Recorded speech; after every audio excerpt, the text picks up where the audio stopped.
All right, yes, thank you, John. So encouraging all those announcements. And as my slides are kind of queuing up here, we've done a great job. We've kept this series under wraps, mainly because we didn't want you to prejudge it before we started our series. And so now you know, I have this amazing slide behind me. Thank you to John for making this artwork. I am so excited. I can't tell you guys how excited I am to start a new series. Yes, it's the whole month of June. Our series is called BBQ and the Bible. And so it's been a miracle that we've kept this top secret from you. I do want to ask, give it a chance. Now, why are we talking about this? You may wonder, you look at this and you're like, you guys are crazy. What are you thinking? What does barbecue have to do with the Bible? Well, a few reasons we're talking about this. The first one is we're heading into summer. Number one, summer, it's grilling season, June and July. We got holidays, celebrations. We had Memorial Day, but then through the month of June, so many holidays coming up where we know that there's going to be cookouts. And so it's to help us think spiritually as we go to these things or eat this food. Reason number two, we are New Yorkers. Let's be honest with yourself. Do you love food or do you love food? We are a city of foodies. We love food as New Yorkers. So that's reason number two we're doing this series. But reason number three is that we are trying to imitate the first century church, right? They were devoted to the breaking of bread.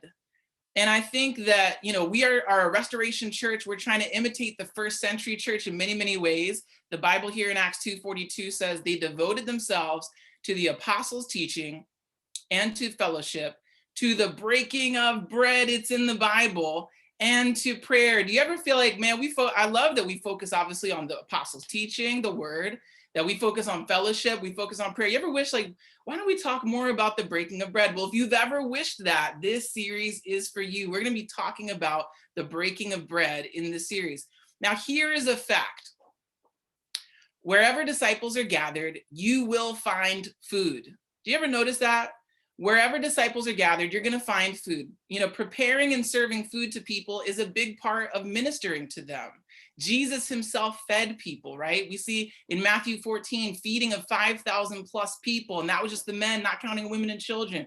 And then a chapter later in Matthew 15, 4,000 plus people. Jesus often ate with people. And one of the criticisms the Pharisees had of Jesus was that he ate with sinners. Through the Gospels, we see him reclining at the table. And that's because Jesus knew the power of connecting with people over food at the table. When you eat with someone, when you have table fellowship with them, that was a big deal in the first century. It was a sign of acceptance and good standing with the person you were going to eat with. And that's why it was such a big deal that Jesus ate with people that society might have called an outcast. And that's because eating food together can be a spiritual experience. Can I get an amen? You ever had a spiritual experience eating some food? And so in this series, we're going to dig into the Old Testament, the Hebrew Bible. There's some things that may surprise you. And so we're going to see what we can learn about plans and about hardware, about smoke. We're going to talk about some holy smoke. We're going to talk about fire. We're going to talk about food, and we're going to talk about God. Now, I want to make it crystal clear. We are using barbecue as an illustration to learn more about God. Barbecue is delicious, but we do not want to be sacrilegious, all right? So we want to be, we worship God, not food. One of the many reasons we worship God is because, as Bobby Ritter spoke about recently, God has created all things, food included, for our enjoyment. Now, through the series, I will try to throw in some fun facts about barbecue, some kind of like little neat factoids. I'd also like to throw in some restaurant suggestions because you might think, hey, we're in New York City, but people up here love to barbecue. There's some great restaurants. You all probably know of some great restaurants. And whether you like barbecue or not, just think food in general.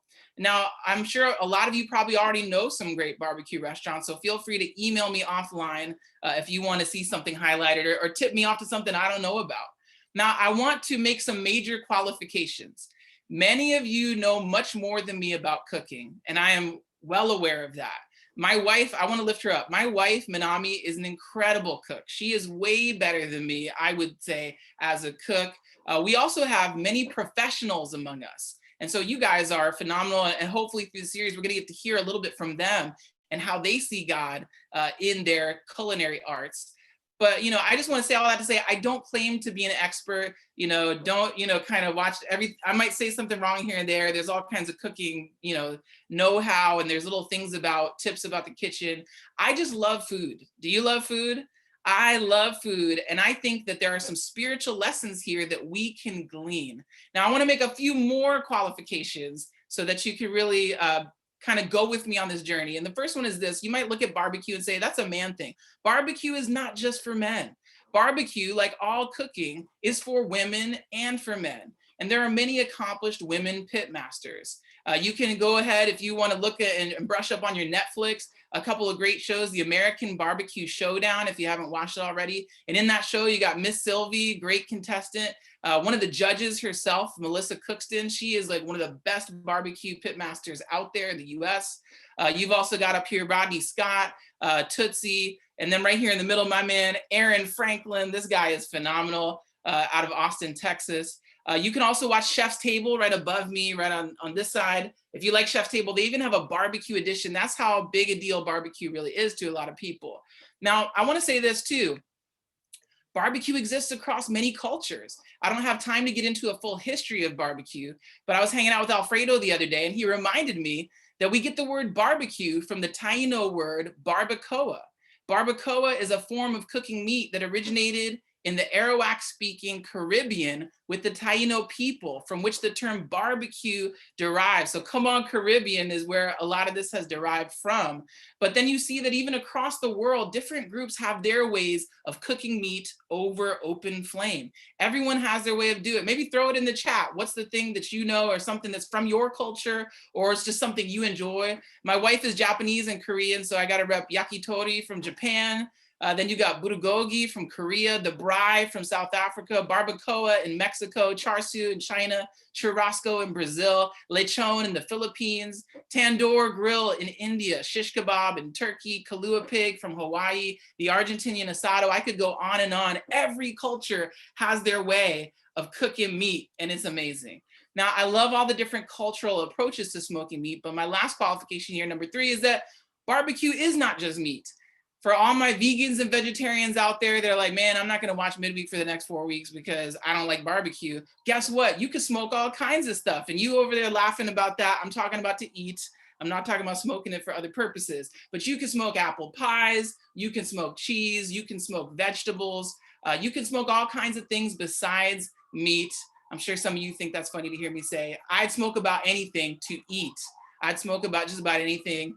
Because that smoky flavor is incredible. So finally, I just want to say I'm taking some artistic license here. So please have some grace with me. And with your permission, I'd like to ask that we have a little fun for midweek in the next few weeks. Now, let me move on from this.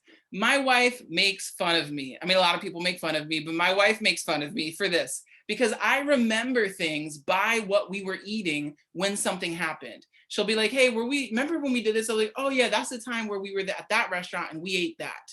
I'll never forget the first time that I went out with Minami's parents. They took me in Denver to a Creole Cajun restaurant called Lucille's. I even have a t-shirt. I'll tell you, I took one bite of the biscuits and gravy and red beans, and it tasted so good, guys. I cried. My eyes watered up, and I just had a moment with the food. And it reminds me of the Pixar movie Ratatouille. Anybody see Ratatouille? Or we love Pixar in our household, and I use it a lot as sermon illustrations. But in a climactic moment of the movie, the protagonists serve an unexpected meal to a food critic named Anton Ego. And this scene really gets me every time. You know, you have those like goosebump scenes in movies, and you see this very gaunt, critical guy who's ready to just tear apart the meal that they were serving to him. He takes one bite and his whole life flashes before his eyes. And you see up here, I have it, behind me, but you have him at the table and he just has a moment where he eats the food and it brings back a memory. And you see below him, it brings him back to when he was a child as a little boy getting hurt and his mom cooks him this meal. One bite of the ratatouille and Ego is transported to his childhood.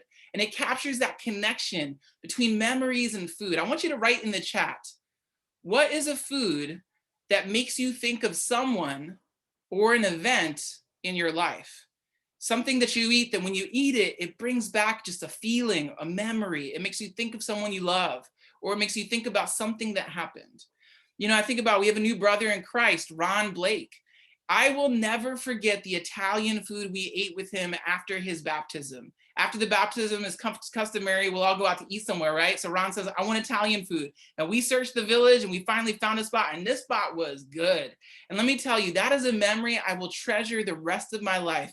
Having table fellowship with John and Alfredo and Ron and eating that burrata and that linguine and that fettuccine. I'm telling you, that with the crostini, it was incredible. You remember these things by what you were eating in that moment. You know, I'll never forget it, and I'll treasure that memory because of the significance of that event, because of his baptism, and because we were there at the table because of Jesus. You know, it's amazing how taste and smell can take us back. God created us. This is what we believe, right, as Christians, that God created us. And so God also created the taste bud. And there's a reason, right? He created these things. He made us this way on purpose. The creator God made all five senses, not just our sight so we can see the creation, but our tongue and our taste and our smell so that we can experience the creation. You know, don't go looking at a rock or nothing, but God wants us, he wants to connect with us. You know, he wants to help us to remember him. As a church, we studied Exodus a while back, and you think about the Passover Seder. It was one such meal of remembrance. When the Israelites ate the bitter herbs, they would remember their bitter labor in Egypt. I still remember as a kid, Philip Lester in New Jersey, leading the whole church in New Jersey through a Passover Seder. And I remember the room I was in because of the bitter herbs and the jelly with the lamb and the, you know, all the different things that we would eat with that meal. You know, when they ate the bread made of yeast, they would remember the haste with which they left.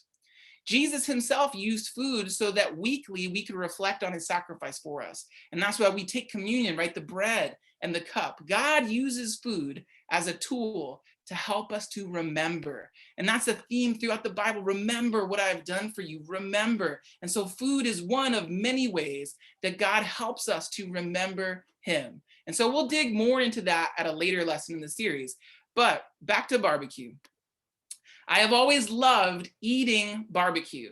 I love the tender fall off the bone meat. You know, I love that taste of the texture of that. I've never liked kind of more like a chewy kind of, you know, meat that's undercooked or whatever. I really like the fall apart, fall off the bone, just how delicious that is. You know, I love barbecue so much. My wife and I had barbecue and ice cream at our wedding reception. The barbecue really represents me and the ice cream representing Manami. That's really our relationship. I'm the barbecue and she's the ice cream. You know, my friend Damon says I probably have barbecue sauce running through my veins, but it was only recently when I started to cook it myself. I was refurbishing a used grill, trying to be thrifty right there, right? I was living in New Jersey. I saw a grill on the side of the road. I fixed it up. And I was installing a temperature gauge, kind of like the one that you see over here to the side of me. And I was installing this temperature gauge on the front of the grill, and I noticed that it had different labels depending on the temperatures. And it had as the very lowest setting, you can see it over here in blue, smoke. And then it had barbecue, and then it had grill. And I realized all this time I love barbecue, but I don't know how to cook it. And I realized I was saying I was barbecuing, but I was actually just grilling, cooking hot dogs and hamburgers on high heat. But barbecue and smoking is a whole different ball game. I mean, so fast forward, Manami bought me a vertical propane smoker for Father's Day in 2018, and the rest is history. I started getting into it, trying it out. Let me tell you, my first cooks were terrible. I'm telling you, awful. It was so bad, and I'll tell you more about that later. I mean, just over rubbed, salty, overcooked. I've made so many mistakes. There's so many times that I said, I'm never gonna do this again, it's too stressful. Imagine staying up overnight to monitor a smoker temperature while cooking a 20-pound piece of meat that cost upwards of $60 to $100. The last thing you wanna do is mess that thing up. So you can imagine the stress, and if you have people coming over that you've invited. You know, so I've had moments where I said, I'm giving up on this. But you know, then you kind of get it right a little bit, and it just makes you say, let me keep trying, let me keep trying. And so since that time, I've smoked brisket. This is a brisket that I smoked not too long ago, last summer, I think, barbecue brisket. So I'll kind of let you look at that. My goal is to make you a little hungry here, but that's some brisket. You can see a nice bark on that, a nice smoke ring. I'll explain that later. I got some ribs right here. That I had smoked at one point. I want to make sure I'm not cycling through too quickly because I think there's some lag sometimes in the Wi-Fi. I want to make sure you get a good look at those ribs. They came out beautiful, beautiful. This is some pork shoulder. That's where you get pulled pork from. It's the shoulder of the pork, also called pork butt. It is not the butt of the pig. It's called Boston butt. It's the cut of the meat. So when you hear someone saying pork butt, it's actually the shoulder butt, like how the butt of a rifle or whatever, pork butt, pork shoulder. And then finally, recently, turkey. Let me tell you, I will never go back, and Thanksgiving will never be the same again, because smoked turkey is where it's at. Now, I've learned a lot, and I'm still learning. Like everything in this life, I think we can find spiritual parallels and illustrations. And so the first thing that I want to talk about tonight is heaven. And how does heaven have to do with barbecue? Colossians 3:1-3 says this: "Since then you have been raised with Christ, set your hearts on things above, where Christ is seated at the right hand of God. Set your minds on things above, not on earthly things. For you died, and your life is now hidden with Christ in God." Like the scripture says, as Christians, we've got to keep our hearts and our minds set on heaven. We've got to think about heaven. How often do you think about heaven? What it will be like? How you will feel when you're there? It makes me think of that "I Can Only Imagine" Mercy Me song, right? But for those of us who've been raised with Christ, Paul says that really heaven is where our focus needs to be. You know, our lives are like recipes. You've got to know what you're trying to make and what it's going to come out like before you even go to the store to get your ingredients, right? It's like something I say all the time that I get from the book, The 7 Habits of Highly Effective People. You got to begin with the end in mind. And for us as Christians, what is the ultimate end? It's heaven, right? That is the ultimate end. There's some ends in this life that we're trying to work towards, but the truth is that our end goal is heaven. So what if all of your decisions were made through the lens that you are on the path to heaven? How would that change the decisions you make on a day-to-day basis? Heaven is the picture next to the recipe. You know how the beautiful picture of something that you're cooking, and it's like that finished product, it's like perfectly photographed right next to the recipe. Heaven is that picture next to the recipe of how things are supposed to look when all is said and done. Sometimes our creations don't always come out exactly like the picture in the cookbook. But you know, one lesson that I've learned in barbecue is you have to plan your cook. You've got to plan it. It doesn't happen by accident. It's kind of like in Luke 14, where the man Jesus talks about, if someone wants to be a disciple, aren't they first going to sit down and count the cost? And just like that, you got to sit down if you're making barbecue. Do I have what it takes to finish this brisket? Because this is going to take a while, and I got to think through, am I ready to get this thing finished? Like a barbecue roadmap. Now, I'm a planner, and so this is one reason I've really fallen in love with smoking barbecue meat. Based on what kind of meat I'm smoking, I've got to plan on how long it's going to take, right? I've got to time it out.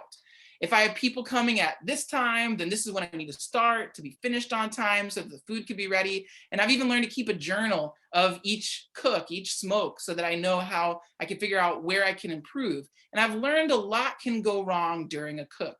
You can have that end in mind of the finished product of the barbecue, but you can have bad weather, your fire can go out. You'll see this if you watch the American Barbecue Showdown, because that's one of the issues, the big things is, oh, my fire went out, but your fire can go out. There could be a grease fire in the smoker barrel. I mean, you name it, so much can go wrong through this life, right? If life is like the cook and God is getting us to heaven, you name it. But if you stay attentive and keep your focus on the finished product, it will come out all right in the end. And so the first point I want to just talk about quickly tonight is follow God's plan. Now, I was very tempted to write follow the plan, but the truth is that 2020 taught us that any plan can be frustrated, right? You can make a plan and it's not going to go the way that you're thinking. It's not always clear what the plan is. So we must be flexible with any ends that we have in mind other than our ultimate end of heaven. That's the only plan that we can feel secure about, knowing that I can begin with the end in mind. A lot of other things, it's hard. I mean, I'm a goal setter and a planner, and it's taken a while to make any 2021 goals even, because you're like, what's going to be my goal, you know, and trying to figure it out. So, you know, take that with a grain of salt, you know, and pepper. But, you know, as far as just, you know, the making plans, realize that the only plan we can really count on is that end result of going to heaven. Because often in this life, things don't go the way we envision. It reminds me of Proverbs 19:21. Many are the plans in a person's heart, right? You make a lot of plans, but it's the Lord's purpose that prevails. And so we've got little plans that we make day to day, week to week, month to month, year to year. But in our whole life, the plan is to get to that finished product of heaven. Now, we may have a plan, and sometimes it aligns with God's, but other times it doesn't. And in those times, God's plan will always prevail. That's just a fact. But when you stick to God's plan, what I found is that it always turns out better than what we could have expected. You ever like thought about how something's gonna be, like a party or an event or a vacation, and then you go there and it's totally not what you had expected, you know? In the same way, I think sometimes our expectations, God exceeds expectations when we surrender to his plan. Now, over the years, I have become a planner. I wasn't necessarily the best planner in my younger years, but planning helps me when it comes to our big in-person worship services. That stuff doesn't happen overnight. Or large events like teen camp, because it takes months to plan these things. And so last year I really had to surrender because it's hard to make plans in the pandemic, right? I mean, you make a plan with somebody and then they might cancel out. They might cancel on you out of caution because I might think I'm feeling a sniffle or a little cough, and we appreciate people being considerate. But again, those plans can just get canceled last minute. For parents, right? The schools sometimes have closed with short notice. I mean, you're thinking you're sending your kid to school this week and you get an email on Sunday night saying, nope, and you got to find babysitting. Now, we didn't know what would happen next week, let alone next month, a lot of last year, right? And so it takes surrender to follow God's plan. And so, follow me with this analogy, but God is like the barbecue pit master, right? Barbecue chefs, cooks call him a pit master. God is the barbecue pit master. We are his briskets. And heaven is that delicious barbecue meal in the sky. And he knows exactly what he's doing to get us to where he wants us so that we're nice and juicy and tender. I can't imagine a brisket on the grill telling me what to do during a cook. But that's how crazy it probably looks like to God when we're telling him why his plan is not the best one. It's like I'm a brisket trying to tell the pit master that, no, you should have turned me over an hour ago, and why our plan is better. We get into trouble when we forget our final product. And that's why we have to begin with the end in mind. We have to follow God's plan. And so when we forget our final product, we start adding in things into the recipe that really were not supposed to be there initially. Impurity, worldliness, sin. Maybe it's a relationship with someone who has a different spiritual standard or convictions than we do. And it reminds me of another scene from the movie Ratatouille. And in the scene, the protagonist, Linguini, he starts to add in some ingredients that weren't in the recipe. And Colette, his coworker, this other chef, if you've seen the movie, she says, he was like, I thought, wait, you just told me, do something unexpected. And she said, no, it was his job to be unexpected. It's our job to follow the recipe. See, it's God's job to do unexpected things. It's our job to follow the recipe. You can say it with a French accent. Like she says, follow the recipe, but following God's plan takes patience and it takes humility. So that first point, follow God's plan, but God's plan, just like barbecue is, I'm going to get to this, but it takes a long time to barbecue something. And in the same way, it takes a long time to get to heaven. I was talking to somebody the other day about how as Christians, our whole faith is about waiting. We're waiting on Jesus. So we should be the most patient out of anybody in this world. But following God's plan takes patience and humility. So if you zoom further down in Colossians, we were in the beginning of Colossians 3, but in Colossians 3:12, the Bible says, therefore, as God's chosen people, holy and dearly loved, you guys are holy, you are dearly loved by the Lord, I want to encourage you. It says, clothe yourselves with compassion, kindness, humility, gentleness, and patience.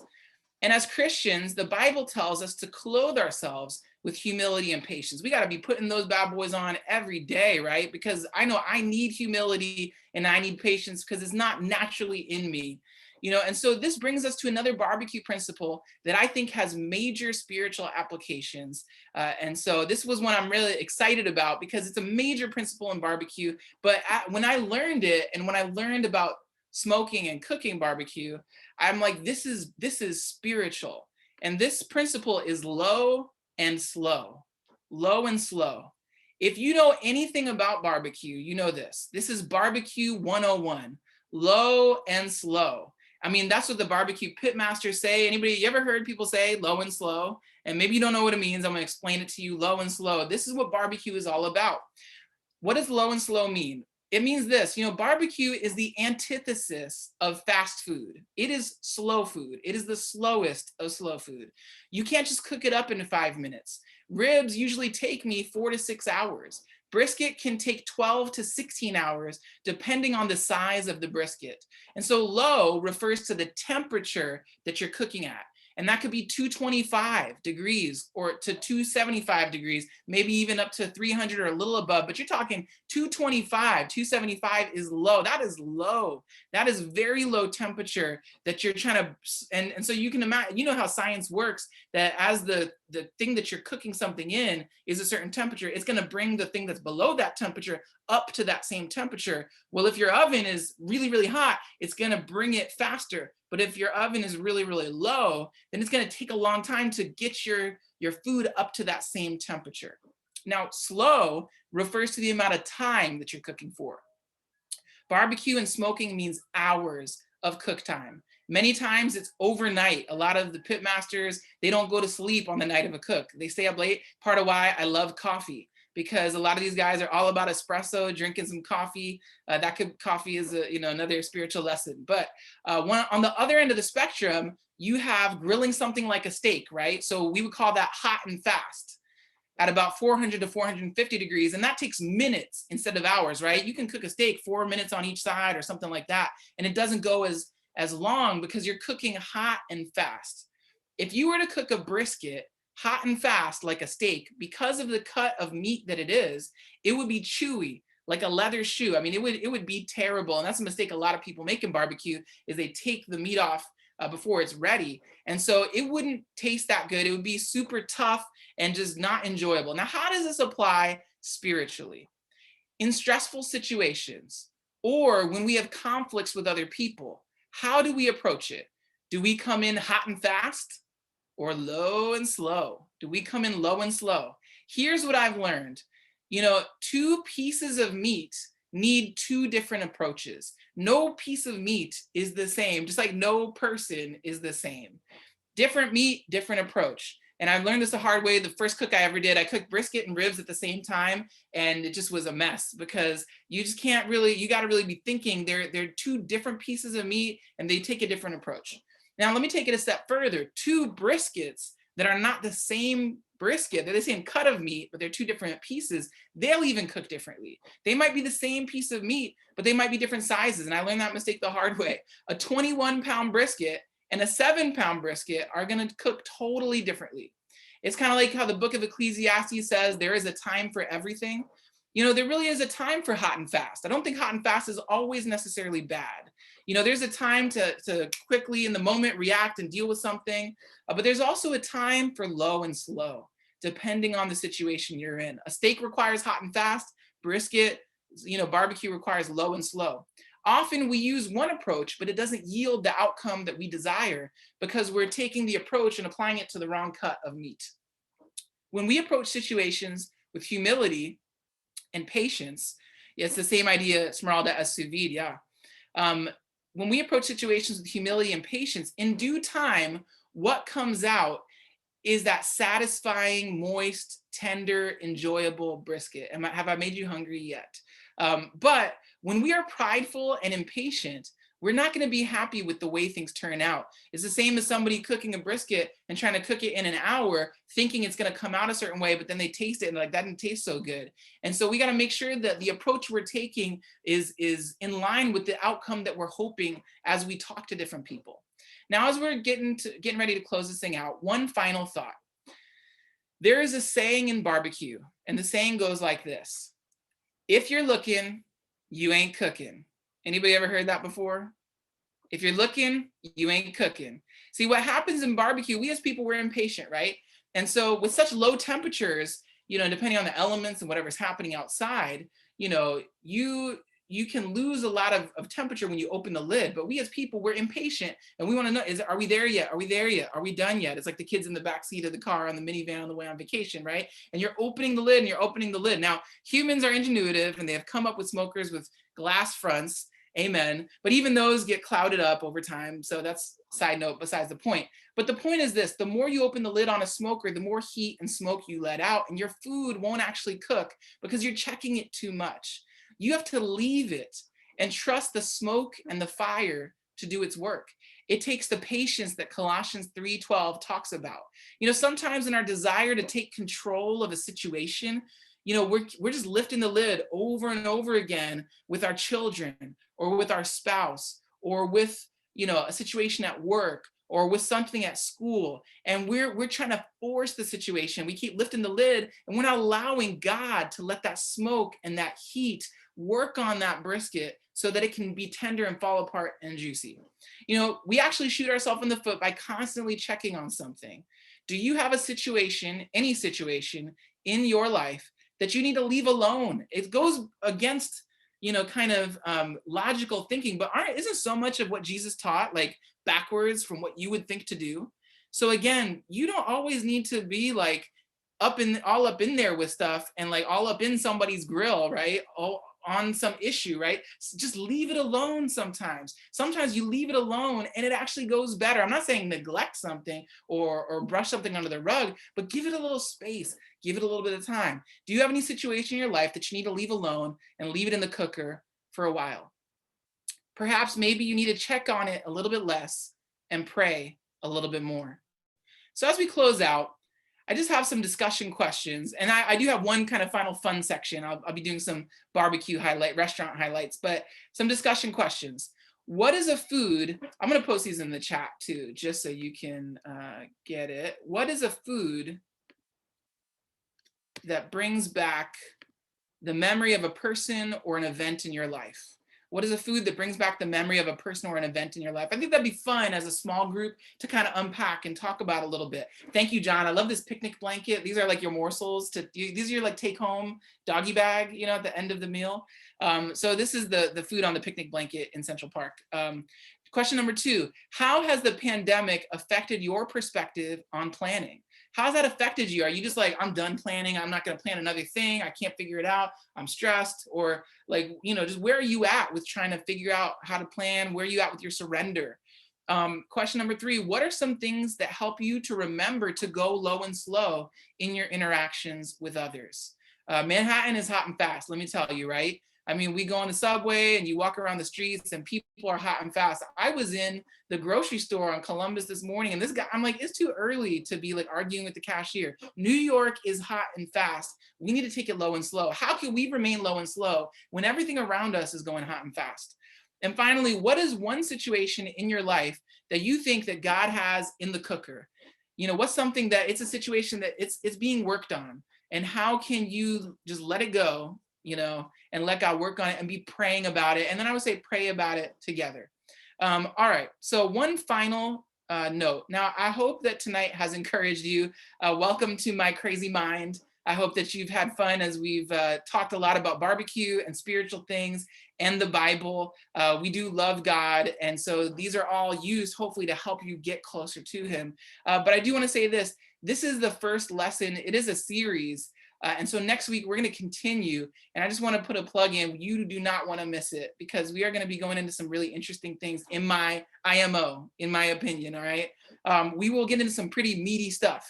And so I do want to end each night with a segment that highlights some New York City restaurants in case that you want to have some table fellowship. Maybe you want to get together with somebody and you know, talk to them and spend time and experience some barbecue, experience some food. If you don't like barbecue, go eat at another restaurant or just go make a meal and eat together. But amen. Or in case you want to order some food to go and have a picnic, like on this beautiful picnic blanket behind me. So you can also email me, please. I would love your feedback if you want to shoot me, hey, here's a restaurant, or just kind of anything like that. I can put my email address in the chat. But okay, here we go. So my last segment, I think next week I'll probably move this towards the beginning. I just wanted to explain the whole series to you, so now you get it. But this restaurant is in Chelsea, right here in New York City, Hill Country Barbecue. I know many of you guys know this restaurant, showed it to me. This is a great one, West 30 West 26th Street. And so that's a great spot if you want to check out, get some ribs or brisket. Maybe you haven't eaten a whole lot of barbecue. And I'll get it. There's some other non-Texas barbecue I can give suggestions in later midweeks. But that's really our lesson tonight. I hope you guys are encouraged. You all are amazing. Love you guys. I hope you have a great night, and I am excited for next week. I will see you guys soon as we continue our barbecue journey together. I'm going to stop my share, and then I will unmute you so you guys can speak to one another. Here we go.